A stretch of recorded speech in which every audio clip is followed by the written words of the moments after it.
Il est reconnaissable à ses petites fleurs bleues. Le lin normand représente plus de la moitié de la production française près d'Yvetot.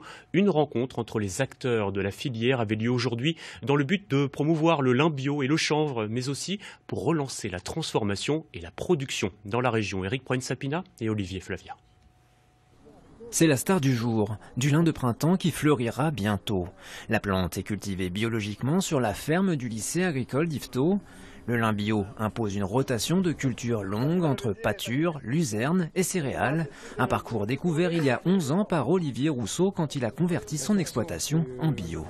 Le plus compliqué, c'est le désherbage. Une fois qu'on maîtrise le désherbage, le reste, c'est assez facile. Les maladies, il n'y a pas de souci. On choisit des variétés résistantes. On n'a pas non plus de problème de ravageurs.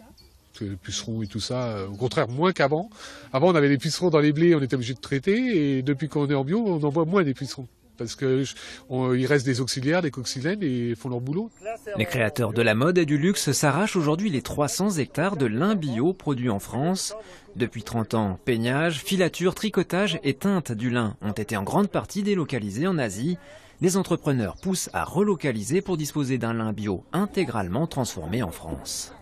Le tricotage, l'ennoblissement, la confection, on a déjà des outils petits, mais on peut les redévelopper et en ce moment, c'est en essor, c'est-à-dire qu'on voit se redévelopper des acteurs petits industriels et un peu plus gros qui sont en train de se remettre en place en France. Sur la même parcelle pousse du chanvre textile bio lui aussi. Rustique, la plante peut servir dans le bâtiment ou pour créer des tissus. Encore faut-il la récolter et la transformer, ce qui n'est pas évident. On a déjà taillé du chanvre l'année dernière, avec des difficultés parfois. Le chanvre, on ne peut pas l'arracher, sinon au taillage, ça ne marche pas. Donc on le fauche, enfin voilà, on avance. Mais c'est possible de le tailler et on a une filasse qui est de qualité et un fil, on a réussi à faire du fil.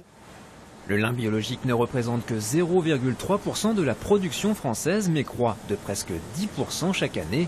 Un exemple à suivre pour les producteurs de chanvre.